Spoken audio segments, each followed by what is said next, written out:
Director of NCAER.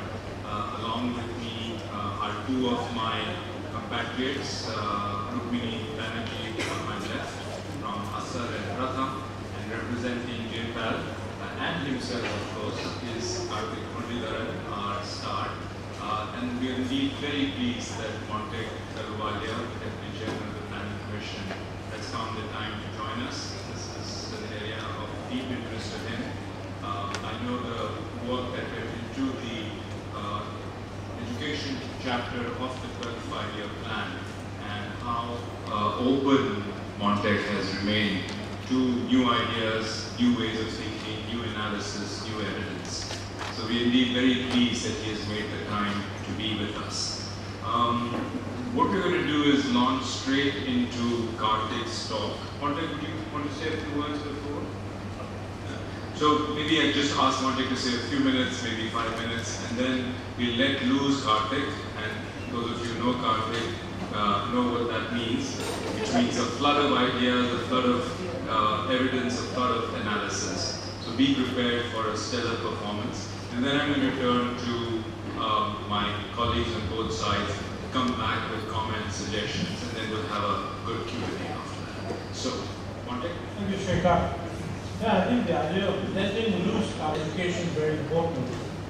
But I've always found that he is the one person, not the only person. I think we have Asar here also, which dealing a lot with empirical data. I think he's been one person constructing somewhat complicated empirical tests for whether certain hypotheses are valid or not. And I'd just like to say what I think he's doing here, partly in order to encourage him not to take too long to explain it, but just set it right. If I got it wrong, he can say, well, I didn't quite understand, but this is what I'm doing. But actually, I think the whole idea, what is tested here is really, is it better, are private schools better than public schools?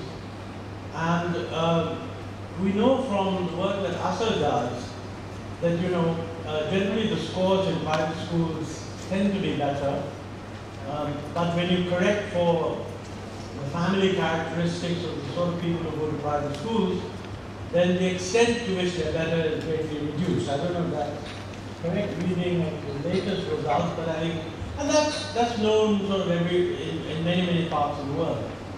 Now what he's done is, as I understand it, he's randomized the whole thing by essentially randomly allocating scholarships to a whole lot of people from public schools, randomly, not necessarily therefore poor students or anything, and then sort of put them in private schools and be able then to test what happens between those who go to private schools and those who stay in public schools. I mean, that's a very crude way of describing it, but the interesting thing is that we have two populations which are otherwise supposed to be comparable, and one of them has been shoved into private schools. And then, of course, he finds a lot of results as to whether they're doing better or not doing better, and I won't preempt any of that. But I do think that we need to look at this data to ask ourselves the question, is the inference being drawn valid or not? And that's really a matter of statistical inference drawing and statistical testing and so on. And then, of course, if it is valid, what are the conclusions of policy? And so with those words of introduction and with the earnest hope that you will limit your remarks to 30 minutes, which you promised to do, let me, as they say, let you loose on the audience. Karthik?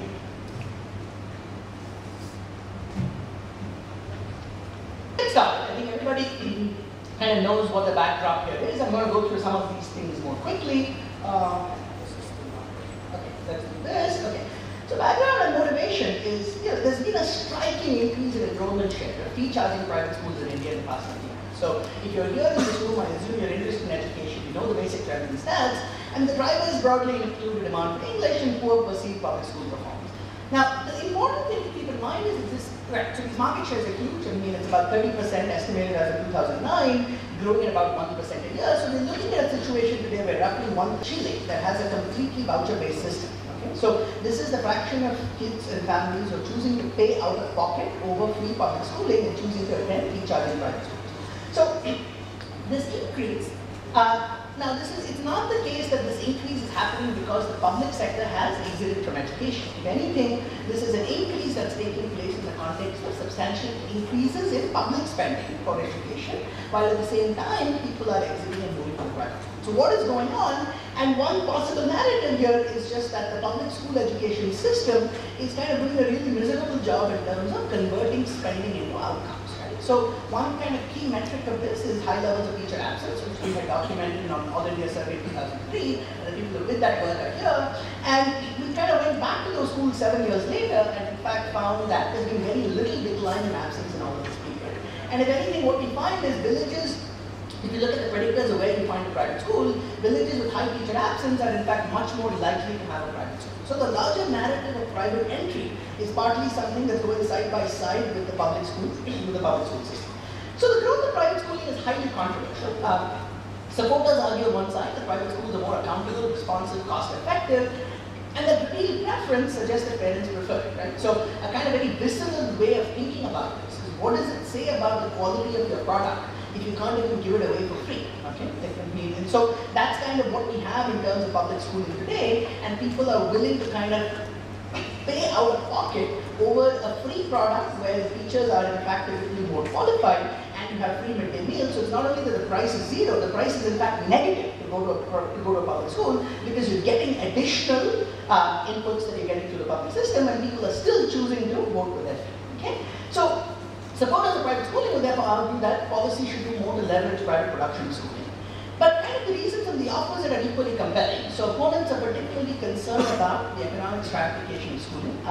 And pretty much what you have with kind of the system in India is almost a vertical segmentation in terms of school quality as a function of ability to pay. People worry a lot about worsening of public schools because of elite secession, that as the elites leave the public schooling system, whoever is left behind has weaker voice. And so, for example, if you look at our data on teacher absenteeism, so you'll see that villages where you have a private school are villages where the Gram Panchayat members are more likely to have their own kids in the private school. Okay, so that's the sense in which the local elites have seceded from being recipients of the public system, and so you might worry that the increasing privatization is further weakening what is left of the public system. Now, of course, you can't prevent this, but that's what it is. And then there's a third concern that just these private schools themselves are just really, really bad because you have poorly qualified, poorly paid teachers, and there's a concern about the inability of poor and illiterate parents to make informed choices with regard to what their schooling options should be. So, a particular concern, so this is kind of a little bit of nerdy technical stuff, but it's important to highlight where the study stands relative to the global literature. Right? So a particular concern is that the way private schools function is that you attract high ability students, and so you have high mean scores, but you don't in fact add more value to the marginal student. Okay? So there are 4 studies around the world. There's work in China, work in Kenya, work in Chicago, work in Boston, New York, and all of these studies find that if you look at elite schools and if you look at children who are just below and above the cutoff for admission, okay, so these are kids who are otherwise identical. So then you kind of say, did the school add more value? And all these studies in fact find that kids who are just above the cutoff don't in fact do better than kids who are just below, suggesting that most of what is the elite private school cachet is not that it's adding more value, it's simply that it's doing a good job in selecting high ability kids in the first place. So, and understanding this is fundamental to how we approach this policy of public and private, because if all that the private school is doing is selecting better, then there's really no value added beyond the fact that it's a filtration mechanism. Okay, so this is pretty fundamental to how we think about public and private schooling. Okay? So if you just look at our numbers in India, so this is coming from our baselines, and you see that the average private school kid does significantly better. So everything in education test scores is done normalizing standard deviations, but these are big numbers, right? So it's about 0.65 standard deviations is how much the average score in the private school is better in the baseline we did. But of course, these parents are more educated. They come from more affluent households, and they're much less likely to be from weaker socioeconomic backgrounds. So the fundamental problem is this: when I look at this difference, how much of that difference is because the private school is more productive, versus how much of that difference is simply because you manage to get better off parents who are more motivated. And understanding that is fundamental to our view with regard to how we leverage the private sector for delivering education, if at all. Okay? So, even by itself, even without this RTE policy context, this would be an important and interesting research study. But it's very rare that you get to do research that so directly feeds into a nationally relevant policy debate, and the RTE Clause 12 is exactly one of these things. Everybody here knows what this is.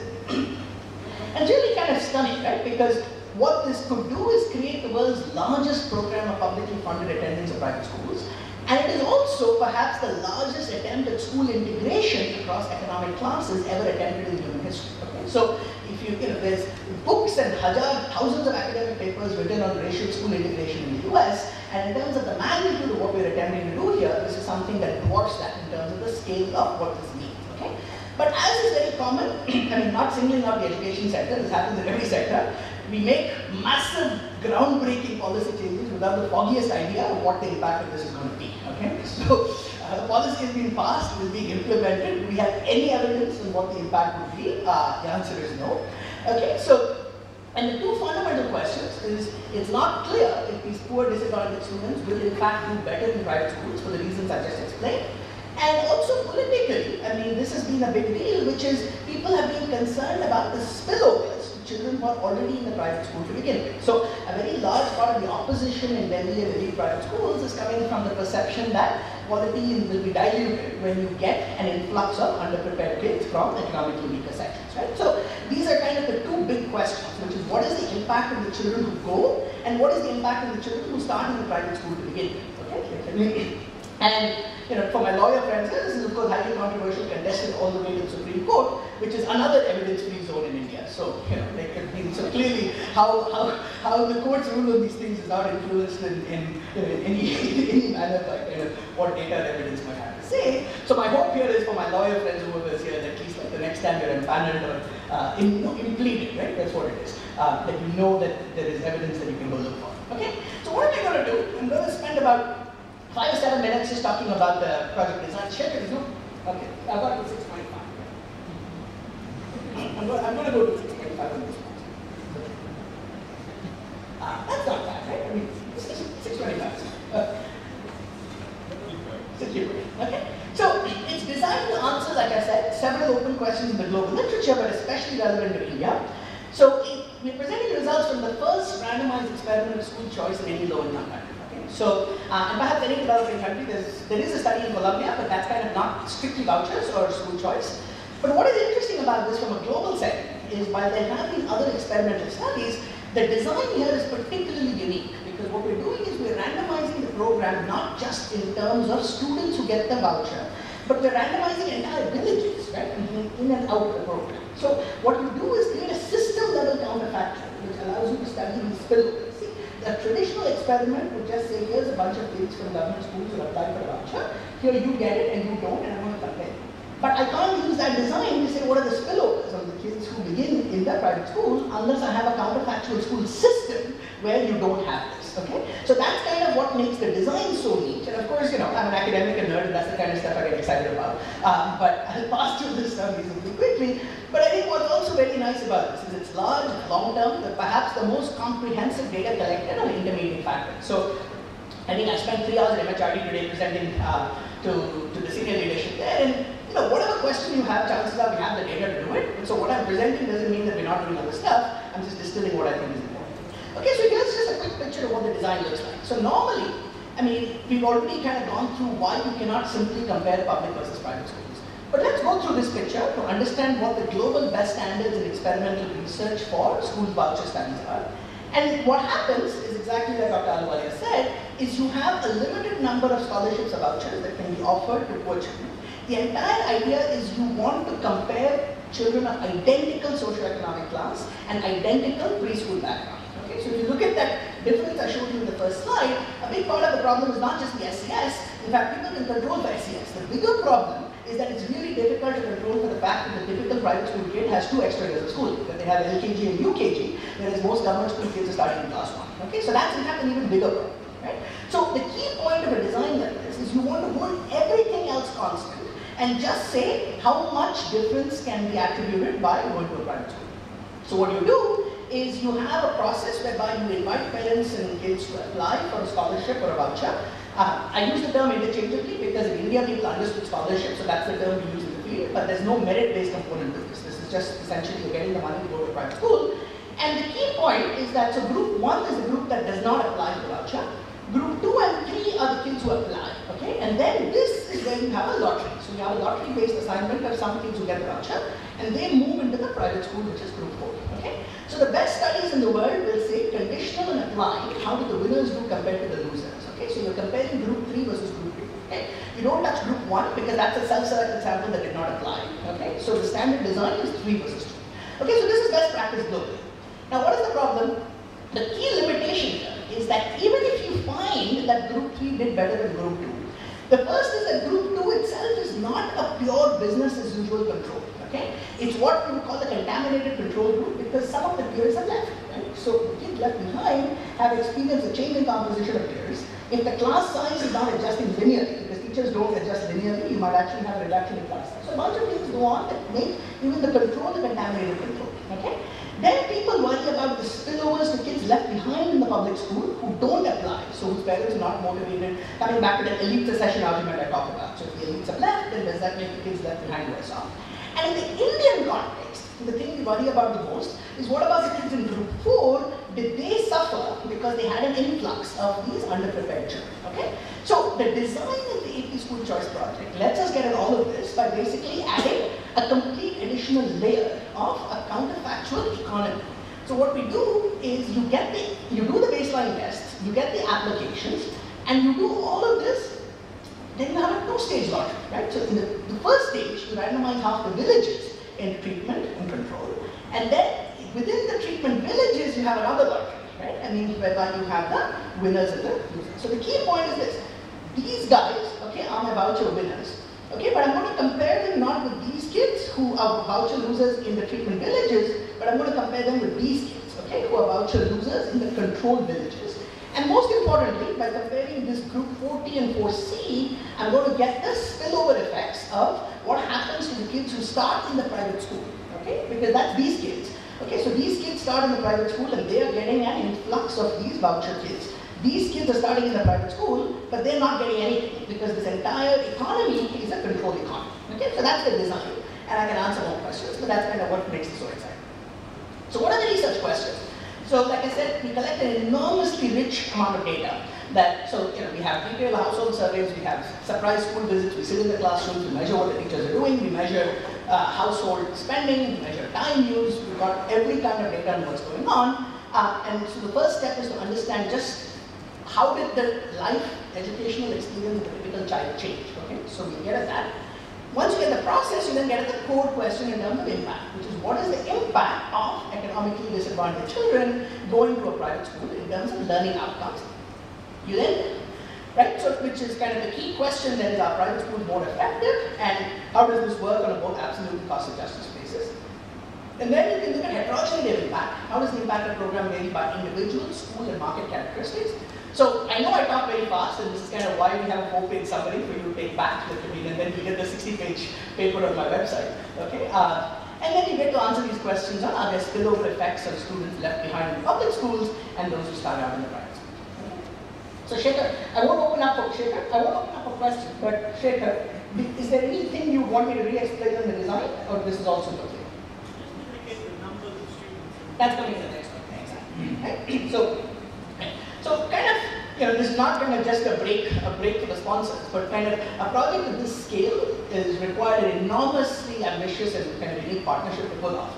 Right? So it's implemented by the Azim Premji Foundation, and so I'll do a big event with them in Bangalore in December. So this trip was a Delhi-focused trip, and I was just here for 2 days. So Shekhar offered to sponsor this, but this is part of an amazingly ambitious MOU put together with the government of Andhra Pradesh that Sridhar and people have been working with us from 2004, and this was probably the most ambitious of the sort anywhere in the world. In fact, I was in Venki was in Boston recently with a bunch of education ministers from 8 Latin American countries, and people are still kind of stunned that we pulled this off. Okay, so kind of all kudos to the partners and everybody involved. But it was a really ambitious MOU to do a series of long-term research projects. And it's useful to even think about what a miracle this is, because the guy who set this up was a secretary who knew he would never be there to see the results. but he was somebody who had a PhD in education and therefore helped us put in place a very long-term research effort. Okay? The school choice program is funded by the Lagarden Foundation and the Lagarden Institute, so they pay for the scholarships and the evaluation. And again, they deserve a massive shout out because even with World Bank or different money, you would get a 1 or 2 year budgeting process. Whereas here, I needed budget of 6 years in advance. Like, and we could guarantee that the kids would get these vouchers over this period. So, a huge shout out to kind of private support. And staff from the Premji Foundation handled all the communications. So, one big caveat here is, everything I'm talking about today is basically my independent view as an independent researcher. Now, it's been reviewed with expert comments, but it does not represent the official view of any of the organizations. Okay? So that's kind of, I mean, my condition for signing on to do research is nobody has a veto on what I have to say. Okay? So the technical standards are what I kind of, I was told to work. Okay? So the key program features were, you do the baseline tests in March 2008 among all children in all schools. Okay, so this is how you're going to get the spillovers. In all schools, Anganwadis, public schools, private schools, in class 1 and UKG. And then you, oops, what just happened? Sorry. Okay, so 5 districts, kind of stratified to represent the 3 major socioeconomic regions of Andhra Pradesh. Okay, representative of those regions. Right, so APF staff can visit the schools, the government, the parents and the kids in the government schools after the baseline test in the summer of 2008, make the offer of the scholarship. So what are the main terms and conditions for the household? It's completely voluntary. There's no conditions attached. Okay. They're also told this is going to be awarded by lottery. The scholarship covered all school fees, books and uniforms, did not cover transport and midday meals, and the household did not see any cash in the voucher. Payment was made directly to the school, which is exactly what the draft RTE had. So the entire point was to make the design resemble the draft RTE provision to the extent possible. Okay? Now the school side of this is even more important. Okay? In parallel, there's a parallel process of communicating the details to schools and soliciting their participation. So again, from the school side, the participation is voluntary, but in fact, everybody is very happy to be in this program. Now, one tricky question is how do you set the fees? How do you set the reimbursement in a world when you have so much variation across private schools? Okay? So we basically collected the fee information in our baseline and set the fee to the 90th percentile of the private school distribution. The logic was that it should be high enough so that it's covering marginal costs for every school, but at the same time, it can be not higher than necessary. But the beauty is that this is still only about 40% of the per child spending in the government schools. Okay? So that's going to be important when we think about cost effectiveness. Now, this is really important, okay, because schools were asked if you want to participate and how many places you could offer. But the critical point, and this is going to be essential for RTE implementation, is schools are not allowed to cherry pick students. Okay? So this is again from the global literature of school choice. You see that a lot of the benefits of private participation are negated if the schools can select who they will have. Okay? So it follows kind of best protocols designed both in theory and charter school programs in the US. So that's kind of quickly on the road. Okay, so just to get to the quick summary statistics, this is what I think Monte was asking for, which is the project was implemented across 180 villages, 6,433 kids applied, 90 villages randomly allocated for treatment and control, 1,980 kids were awarded this voucher by lottery. So about 60% of these kids accepted the voucher and joined the private school. Okay, so one very important thing right there is, see, the entire point of choice is we're not getting in here and saying the public is always better, private is always better. 60% of parents chose not to go to the private school. 40% chose not to go, even though you covered all the costs, because they were perfectly happy with the government school. So one interesting discussion that came up this morning is there any variation by caste and other socioeconomic factors about whether people take it up? And in fact, we find no difference at all. Now, of course, there's a difference in the normal situation, because caste is highly correlated with income and ability to pay, right? So there's a very deep question here in terms of sociological transformation of India, which is, can you reduce these historical inequalities of caste and other barriers just by equalizing purchasing power? Or does equalizing purchasing power not get you where you need?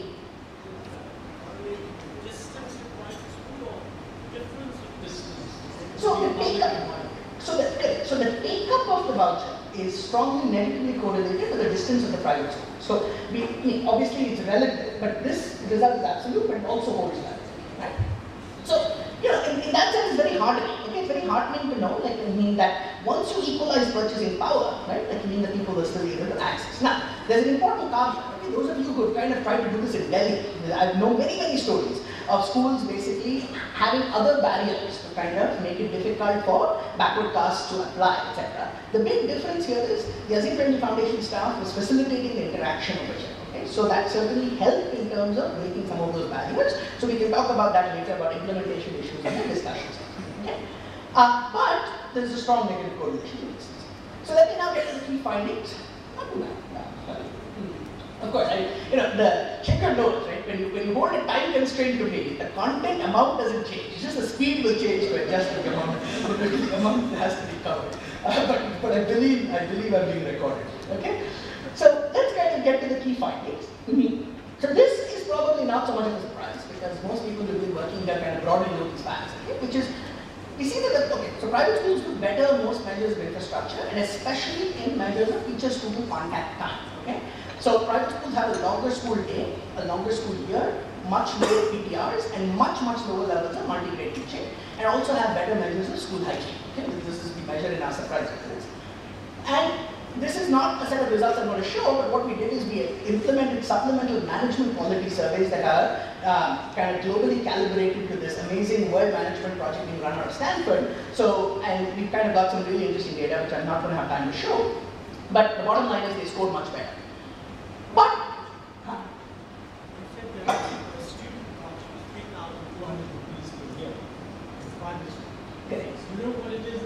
yeah, it's about 8,000. I'm going to show you. Total cost is 8,000. So the value, better cleaner, better environment, more infrastructure, etc. And I'll show you, right? So all of this is driven by one factor. Okay? The basic economics of the private school is this, okay? Okay? So the teachers in the private schools have lower levels of education, lower levels of training, lower levels of experience, and the fundamental difference, okay? If I had to summarize the entire economics of private schools in India, it is in one sentence, it's they pay about 1/6 the salaries and they hire about twice as many teachers. So effectively, you're able to provide lower PTR, lower multi-grade teaching, and much greater student-teacher contact for a budget that is about 1/3 the cost of what you're doing in the public system. So if you wanted to have one sentence on the basic economics of private schools, that's what it is. Okay? Now, over and above that basic economics, there's also better management. So what you see is that the teachers have much better measures of effort, so significantly lower absence, higher rates of active teaching, and all of that other good stuff. Okay? And then this is kind of, it's more inside baseball because, when I submit this to a journal, the first thing they're going to say is, wait, is this just the effect of school, or did going to a private school induce further changes in household incomes? Okay? So we have very detailed data in the household, and the punchline basically is that there's no other change in household inputs. I mean, the time in school goes up, but there's no increase in homework, and in fact, the monetary expenditure in the household goes down. Okay, so if at all there's an effect, which there might not be, it is likely to be school factors and not household factors. Okay, so what I've tried to do in terms of interspersing numbers and slides is for every section I'm summarizing, and then I'm just going to show you the key tables. Okay, so look at this for example. It's about 2 weeks longer per year, right? 11 days. A PTR that's about 1/3 lower. Okay, so those are kind of two key metrics here. At the teacher level, you'll see that. Sorry, I'm not going to try to do this anymore. It's a little hard. I can't see that.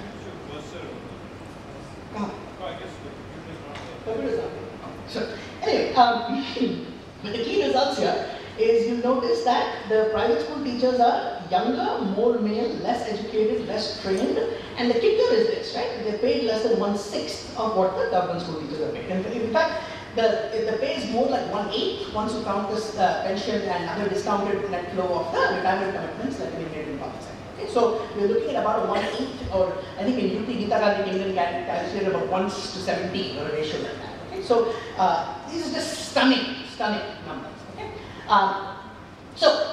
but then let's look at the other side. Okay, of school level indicators of teaching activity. So on every measure of process, okay, the private schools do better. So they're about 50% more likely to be engaged in active teaching, more likely to have a teacher in the class, the teachers more likely to be effective in maintaining discipline and controlling the class. So on every measure, the private schools do better. So look at multi-grade teaching, for example. It's about 80% in the government schools, about 25% here. Okay? So all of that is basically being driven by just having more bodies because you're paying those salaries. Okay? So in fact, we can talk about this in the discussion, but you can argue that it's possible for the government system to replicate almost 80% of the efficiencies, because I've got this other paper showing that the contract teachers who are highly controversial, like but who are in many ways resemble the private school teachers, who are have young women from the village paid a fifth of what they make outside, are as effective if not more than a regular government teacher, but we can talk about that later. Okay.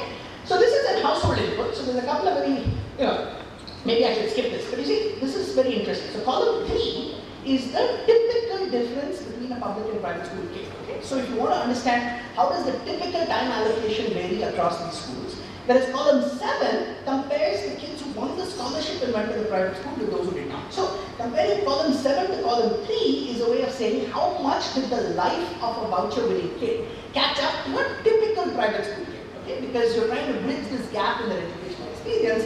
So a key component of your educational experience is how does your overall time spent, right? I mean, what does that look like, okay?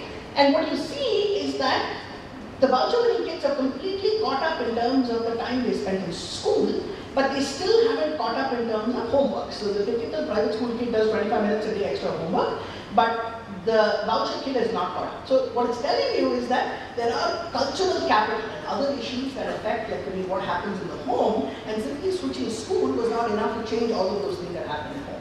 Now, from a more narrow inference perspective, it makes it easier to interpret our results, that whatever you find is purely reflecting school factors and not household factors. Okay? So there's a lot to do here, and in fact, there's about 17 appendix tables that could be written, which I'm not going to show you. Now, this is the punchline. But after all this tamasha, all this natak, okay, you find that there is absolutely no difference in learning outcomes in maths and Telugu, okay, after 2 years and after 4 years. So the private schools do better on all these measures of process, okay. But after 2 years and after 4 years, when you test the kids, okay, there's been no improvement. No, not no improvement, there's no change relative to the government school. Okay? So relative to the government school, there's no change. Okay?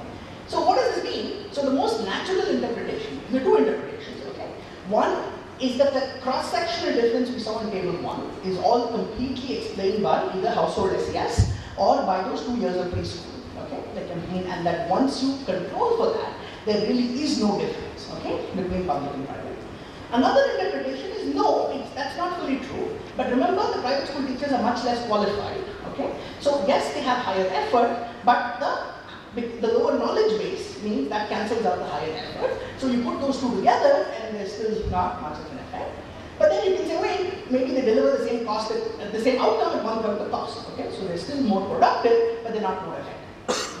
Okay, but see, this is not the beauty of research. The beauty and the frustration and the exhilarations. Okay, so in my past 5 years, the closest I've had to a true eureka moment, right, came when, with the 2 years of data, I was presenting this internally at a seminar at UCSD, and one of my colleagues just very casually made a comment. He said, maybe these private schools are doing other things. Okay? And it's one of those blindingly obvious things afterwards. Okay? But if you look at the entire school voucher, school choice literature in the world, I mean, mostly the outcomes we look at is always maths and reading. Okay? Like, those are the outcomes. The good news here is we have school timetable data. Okay? So we can then go look at the school timetables. And that was kind of this stunning eureka moment. Okay? Which is what you see is that the private schools spend much less instructional time on these subjects. They spend 40% a week less on Telugu and 32% less on maths.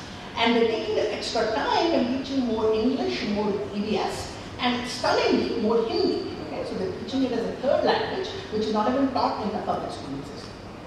Okay?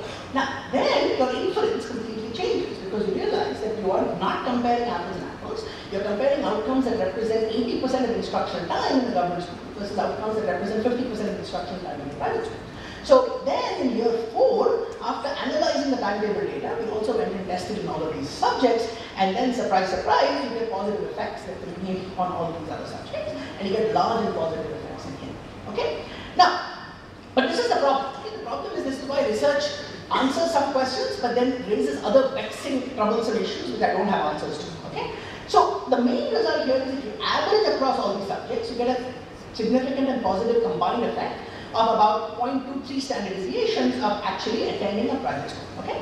Now, it's positive, it's significant, but it's not a huge number. Okay? Like, I mean, over 4 years, this is about 0.05 standard deviations here, and what we've got other studies that show that small amounts of performance pay for teachers, like, I mean, had much larger impacts in this 4 or 5 year. Okay? So, it's positive, but it's not so significant. But then this is where things get really difficult. Okay, where things get very difficult is there's no objective way to decide how to weight these different subjects. So unless I have long-term wage outcomes and long-term labor market data, I have no idea how to make a trade-off between an improvement in English and a deterioration in Hindi or vice versa. Okay? So we are in then a very vexing space of kind of not knowing where to proceed. But at the very least, we can infer unambiguously that the private schools are more productive, right? Because they're delivering the same test score outcomes in maths and Telugu with significantly less instruction time, and you're getting Hindi for a free lunch, basically, right? Because that extra time and productivity is being channeled into a different subject. Now, depending on what is your view on the weighting of these subjects, okay, your total estimate of social gain could vary, okay? If you thought that the Hindi scores are worthless, then you would say there's no positive effect overall. If you thought the weights were equal, you'd get 0.23. If you thought Hindi was worth more. Why are you so worried about weights? Because they're equal in these two. Better on the others. Okay, I'm worried about weights. It's more productive, exactly. So I can unambiguously establish they're more productive, exactly. So in a way that's good for me, okay? If it was negative and significant in one and positive and significant in the other, then I have to worry about weights a lot, right? Because we have no otherwise transparent basis in terms of assigning that. But, so the bottom line, as far as for the first question, okay, about the relative effectiveness of public and private schools, is that the private schools are unambiguously more productive, okay, but arguably not more effective in improving basic competencies in maths and language. But they're clearly much more costly, okay, because the average spending per child is less than 1/3 of what is being spent in the government school.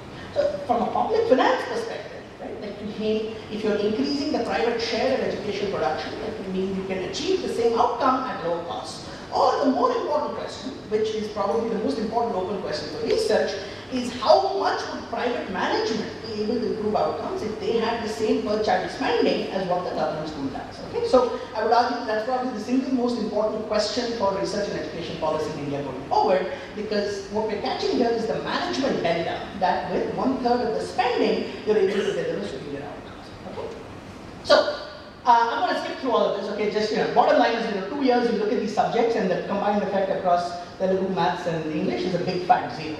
Okay.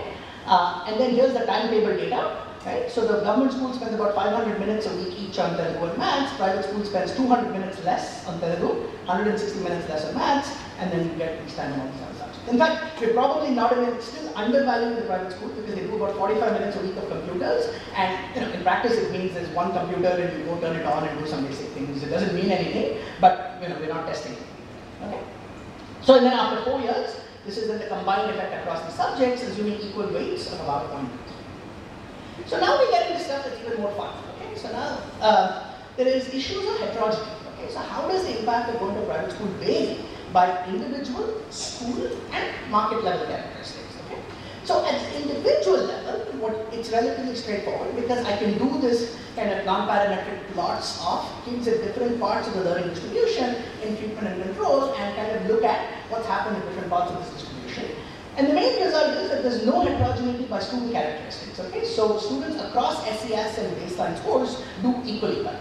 Except one result is that we find Muslim students seem to benefit significantly more. Okay, now this is consistent with evidence in the US that finds that average effect of vouchers is close to 0, but the most educationally disadvantaged groups like tend to benefit more. Now we did the same thing for SCs and we don't find anything, but this is the result.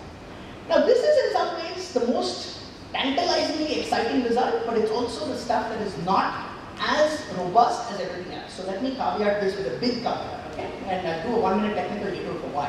Okay, but we find suggestive evidence of really important heterogeneity by medium of instruction. Okay? So what you find is that going to an English medium private school gives you big improvements in English and Hindi, but actually makes you worse in maths, EBS, and Telugu. Okay? Whereas going to a Telugu medium private school, you do better on every subject. Okay? But you don't do as much better in English and Hindi as you do in the English medium school. Okay. So what this suggests is that the switching medium of instruction may impose pretty serious costs in the accumulation of content knowledge for EW students, but also suggests that private schools may be even more effective if you don't have the disruption of changing the medium of instruction. Okay? Now, why is this only a preliminary or tentative or not a precisely estimated result? It's because, you see, I can randomize whether a child gets this voucher or not, okay? And I can compare treatment and control. But I cannot randomize which school you go to, okay? So, the medium of the school characteristics are still what economists would call an endogenous choice variable, Okay, so I don't have experimental variation. What I do have is what's called an instrumental variable for the economists here, which is I can use the medium of instruction of the nearest private school, okay, as an instrument for the medium of instruction of the school you go to. Why? Because the probability of going to the nearest school is about 30% higher than going to the second nearest school. So the children, the distance elasticity of the school you attend is really, really high, so it fades off very quickly. Okay? So they're extremely sensitive to distance for primary school. Okay? So if I'm willing to buy the fact that the probability that a voucher, the medium of instruction that you go to is influenced by the medium of instruction of the nearest school, and if I buy that the medium of instruction of the nearest school, the school is not setting up there because I want you, because you were a poor kid anyway. Okay, so those are the technical reasons why this is not as robust, but it is a tantalizing result, which I think is true because it's consistent with the developmental psychology literature. Right? I mean, that shows that for first generation learners, I mean that there are very significant costs to switching medium of instruction. Okay, so that's, it's tantalizing, but not quite. So here's another example for tantalizingly important result. Okay, which is, because my villages have variation in the number of schools in the village, I can also look at heterogeneity by choice and competition. Okay? So were the effects bigger and better in villages where I had more private schools? Okay? So if I had only one private school, then there's very limited competition as opposed to if I have 4 or 5. Okay? So again, this is tantalizing. Because I have done this in villages, I don't have that many villages with a large number of schools. Okay? So if you look at it, you find villages with over 4 or 5 schools in a half kilometer, 1 kilometer radius do better, but that's only the top 5 percentile, so it's not as robust. So I would definitely want to redo this in an urban area. So I think there was a paper that Agaraju and all did showing that in Patna, I mean, when they did a mapping of every school, that the average government school had about 45 private schools in the radius of 1 kilometer. Okay? So I mean, we are getting these heterogeneous effects even at 5 schools. So I would absolutely want to replicate this in an urban setting where you have a lot more choice and competition, but it's also better match quality, not just kind of private versus public. Okay? So these two are kind of tantalizingly exciting results, but not nearly as robust as the other core results. Okay? So, and then the last set of results has to do with spillovers. Okay? And we find no evidence of any negative spillovers in students who are already in private school. Okay? So this is hugely important, because the entire legal tamasha has been driven by, I think, a very, very small fraction of super elite private schools in major metros that cater to an extremely small fraction of the population. Okay? So as in all education debates in India, kind of the tail that wags the dog is the tail of the top 0.001% of the population that sits in Delhi. So if you again look at the real estate devoted to IIT entrance rules versus kind of everything else, you kind of see that the entire system is kind of very, very driven by concerns of the elites. And in a representative sample of private schools, this just was not an issue. There were no negative spillovers. And in fact, right, the only other caveat, of course, is that the average share of voucher kids in the private schools was only 8% and not 25%. So I had 25% of kids in the public school get the voucher, but in the rural sample, the private school is about 3 times bigger. Okay? So it ends up being only 8% of the share in the private school. So that's one caveat. And the other thing is, I think the results honestly also reflect efforts made by the schools to integrate the scholarship kids. So in many of these cases, they had extra classes. They would hold these kids in lower classes for the first 2 or 3 months till they got acclimatized. And the larger point in terms of the politics of all of this is there's a perception that private schools are resisting this. In fact, the private schools were delighted by the program. Okay? And they were thrilled to participate. And the main difference between them and how they react to clause 12 is they don't trust that the government is actually going to reimburse them the fees that they owe. Okay?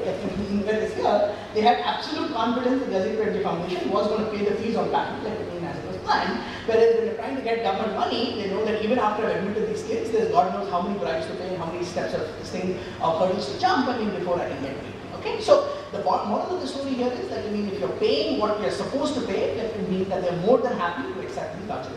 So this is really, really important, right? Think about the social ramifications of what we're trying to do here with clause 12. And what we're finding is that effective school integration across socio-economic classes was achieved at no cost to existing students in the private school. So this is huge.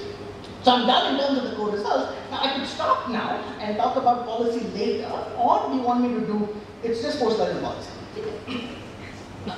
So I would love to pause for questions, but you have to take me on faith in this stuff.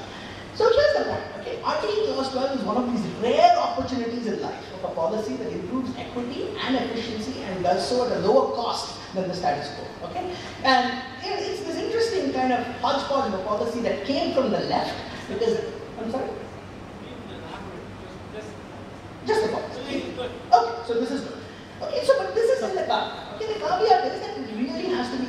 implemented carefully and well. Okay? And my sense is that implementation protocols are kind of all over the place right now, and it's kind of a total free-for-all. And this is the most important point. Okay? There's a lot of theory and evidence to suggest that the potential benefits from implementing Clause 12 will be lost if the private schools are allowed to cherry-pick students that are coming from within the EWS section. Okay? Because it is essentially a recipe for cream skimming, like whoever is the highest ability child in that group. And the default view, okay, and this is important, the default view in policy circles seems to be that compliance is a school level issue. Okay? That schools have to show that they have met this obligation of theirs, that they should authenticate whether the child is EWS, and this is a recipe for disaster in my view. Okay? For cherry picking, for a whole range of irregularities, for recommendations to start coming in for the elite private schools, and this becomes another opportunity for end seeking because it allows a local leadership structure to exercise pressure on a private school and saying like, you have to comply, otherwise, I'll come crashing out. So I think it's absolutely essential that the implementation be seen as a system level issue, not a school level issue, and that Clause 12 should be implemented by the government in a coordinated way. It could be a city or block or district level based on density.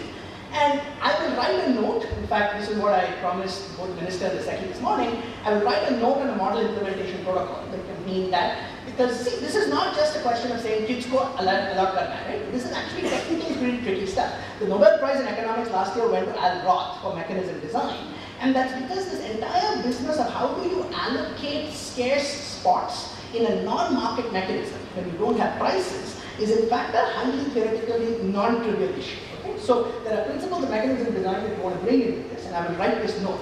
But the basic idea is very simple. Just got three pieces. Okay?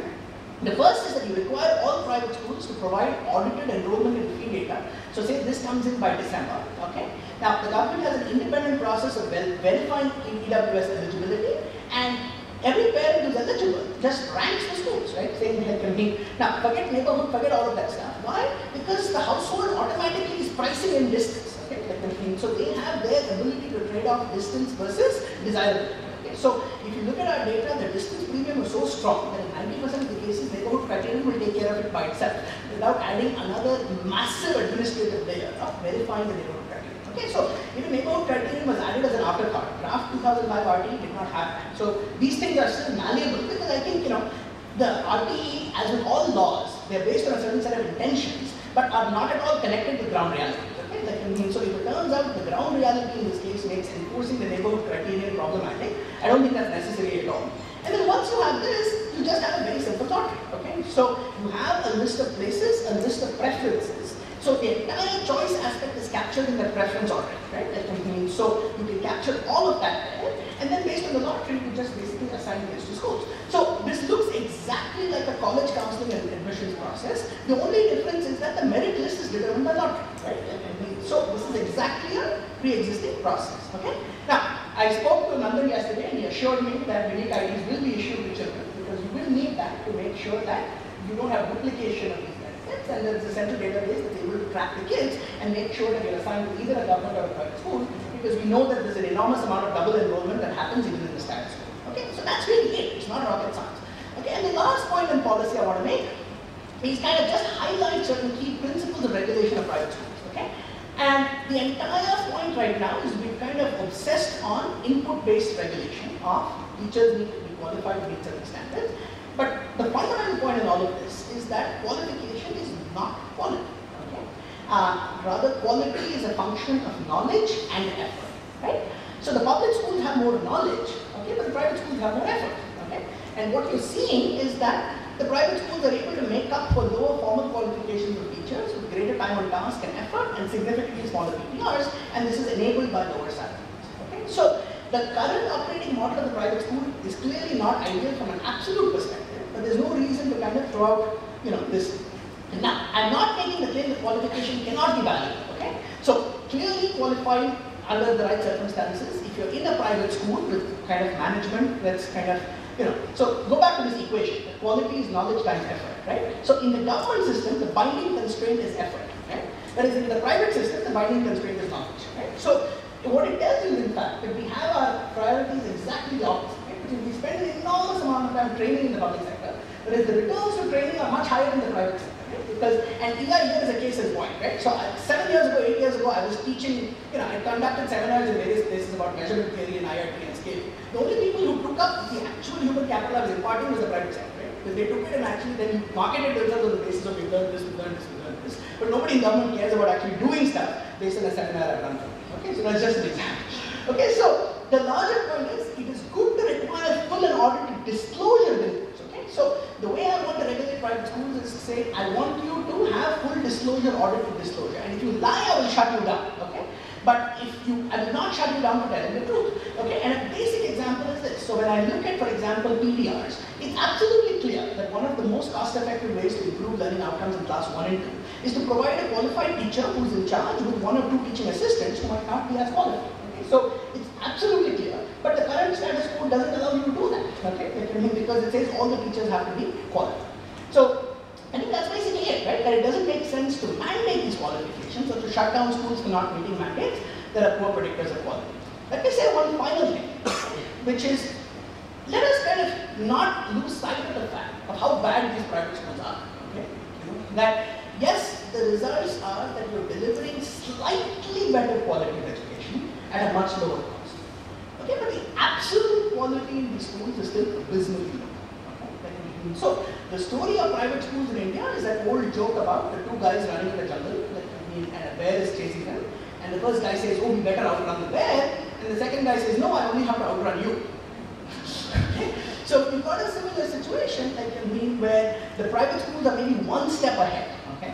But that's about it. So, on any absolute basis, kind of saying we're going to increase private school share is going to solve our absolute challenges with human capital is just not true, okay? So we need to think very seriously about effective ways of improving quality provided by low-cost private schools, but this is very challenging. Right? It's challenging because first, from a research perspective, we actually have no idea, okay? What works. We just don't know enough. Second is, even if you know what works, it's such a fragmented space that you have no way of pushing through an innovation that is in fact effective. So one of the attractions of government is, in theory, you can push down a good innovation like down the whole system, but of course in practice you end up pushing bad ideas. Okay? So but these are challenges. And many things are efficient already. That is not that the private schools are bad, but on the margin of their current paying customer, they are doing what is optimal. So the fundamental question is how effective can private schools be with the same amount of funding per student, and there's a lot more research and stuff being done. So I'll stop there except to say that one of the things I want to do after this project is to launch a multi-year, multi-site effort that supports states and local governments in implementing this and accompanies that with kind of, again, long-term research of this sort that kind of answers 3 or 4 critical questions, which is saying, you see, one very important question we haven't dealt with is what is going to be the supply side response of private schools and entrepreneurs if you have a long-term dedicated cash flow that is coming from this stream. Okay? Because we were only able to do 2 cohorts, right? We don't have the money to keep this running in perpetuity. So that becomes a critical question. There are critical questions of medium of instruction, there are critical questions of heterogeneity. So all kind of important questions. So that's why there's always more research. So I'll stop.